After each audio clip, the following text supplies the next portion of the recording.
జీవితం ఒక రేస్ లాంటిది. డబ్బు సంపాదించాలంటే కష్టం కాదు, తెలివితేటలు మరియు చాకచక్యం అవసరం అని అనుకునేవాడు విజయ్. ఎవరి దగ్గరైనా డబ్బు తీసుకోవాలంటే వారు అప్పు ఇచ్చేంత వరకు అడుగుతూనే ఉండాలి. తర్వాత వాళ్ళు మనల్ని 100 సార్లు అడుక్కునేలాగా చేయాలి. ఇదేనా నేటి సమాజం తీరు? అలా చేయడం వలన అంతా మంచే జరుగుతుందా? ఈ వీడియోలో చూద్దాం. ఈ వీడియో మీకు నచ్చితే లైక్ చేయండి. మన ఛానల్ ఫస్ట్ టైం చూస్తున్నట్లయితే సబ్స్క్రైబ్ చేసి బెల్ ఐకాన్ క్లిక్ చేయండి.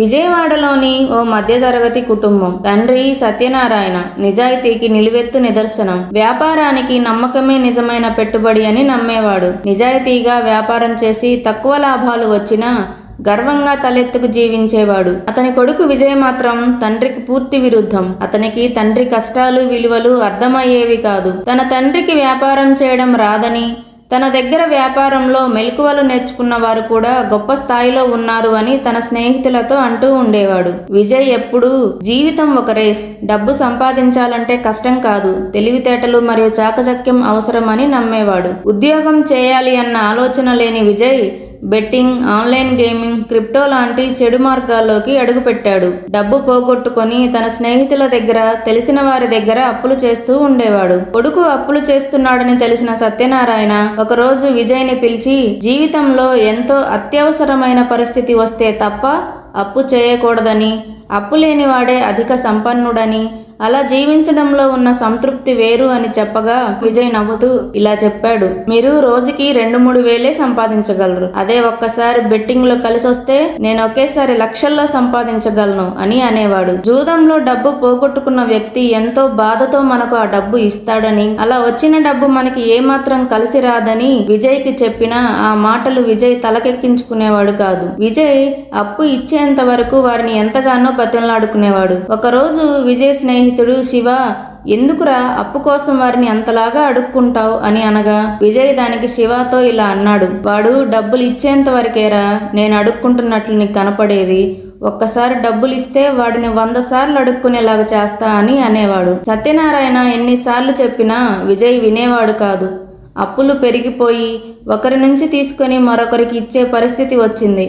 చివరికి తన అత్యంత నమ్మకస్తుడు, బాల్యమిత్రుడు రవి దగ్గర పెద్ద మొత్తంలో అప్పు తీసుకొని తిరిగి ఇవ్వకుండా మోసం చేశాడు. ఒకరోజు రమేష్ తీసుకున్న అప్పు చెల్లించకుండా తప్పించుకుంటుంటే ఆ వ్యక్తి సత్యనారాయణ వద్దకు వచ్చి ఘోరంగా అవమానించి తిట్టాడు. సత్యనారాయణ నడివీధిలో తల వంచి నిల్చున్నాడు. అదే మొదటిసారి సత్యనారాయణ కంట్లో కన్నీళ్లు కనిపించాయి. అలా రోజులు గడుస్తున్నాయి. విజయ్ కూతురైన నిష కిడ్నీకి సంబంధించిన ఇన్ఫెక్షన్ తో ఇబ్బంది పడుతుంది. డాక్టర్లు తనకి అత్యవసరంగా ఆపరేషన్ చేస్తేనే తన ప్రాణాలు దక్కుతాయని చెప్తారు. విజయ్ చేతిలో డబ్బులే లేవు. తన కూతురు ప్రాణాపాయ స్థితిలో ఉందని ఎంతమంది స్నేహితులని డబ్బు అడిగినా ఎప్పట్లాగే జల్సాల కోసం అప్పు తీసుకుంటున్నాడేమోనని భావించి ఎవరూ అప్పు ఇవ్వరు. తండ్రి సత్యనారాయణ దగ్గరకు వెళ్లటానికి ధైర్యం చేయలేక సతమతం అవుతూ ఉంటాడు. భార్య తన బంగారం అమ్మి కొంత డబ్బు సమకూర్చుతుంది. మిగతా డబ్బుల కోసం పిచ్చి పట్టిన వాడులాగా తెలిసిన వాళ్ళందరినీ బతిమలాడుకుంటూ తిరుగుతాడు. కానీ అప్పటికే విజయ్ ప్రవర్తనతో విసిగిపోయిన తన స్నేహితులు, బంధువులు ఎవరూ కూడా తనకి డబ్బు అప్పుగా ఇవ్వరు. అయితే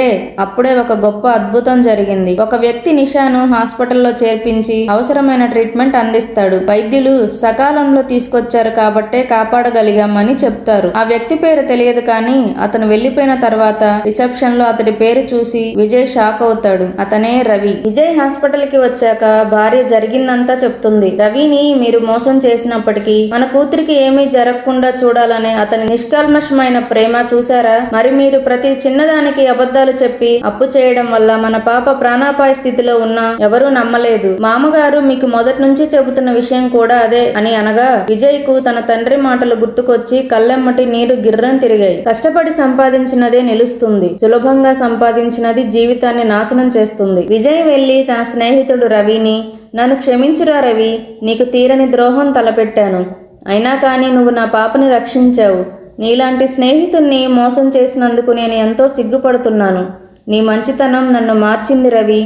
ఇప్పటి నుంచి నీలా నిజాయితీగా జీవిస్తాను అని చెప్పాడు. ఇంతలోనే తన తండ్రి సత్యనారాయణ అక్కడికి వస్తాడు. తన కొడుకు మంచిగా మారిపోయినందుకు కన్నీళ్లతో విజయ్ను ఆలింగనం చేసుకుంటాడు. సులభంగా వచ్చిన డబ్బు శాశ్వతంగా ఉండదు, కానీ నిజాయితీతో సంపాదించిన డబ్బు జీవితాన్ని నిలబెడుతుంది అని చెబుతాడు. విజయ్ కొన్ని రోజుల్లోనే నిజాయితీతో వ్యాపారం చేసి తను చేసిన అప్పులన్నీ తీర్చి అందరిలో నమ్మకాన్ని పెంచుకుంటాడు. వ్యసనాలకు అప్పు చేయటం తప్పని, అలాగే ఒకరి దగ్గర అవసరానికి డబ్బులు తీసుకొని వారి అవసరానికి తిరిగి డబ్బులు ఇవ్వకపోతే వారెంత మానసిక క్షోభకి గురవుతారో అర్థం చేసుకుంటాడు. సత్యనారాయణ విజయ్ని చూసి ఆనందంతో, మంచి బుద్ధి రావడానికి కొంత సమయం పడుతుంది విజయ్, నువ్వు బలమైన పాఠం నేర్చుకున్నావు, నాకు అదే చాలు అని అంటాడు.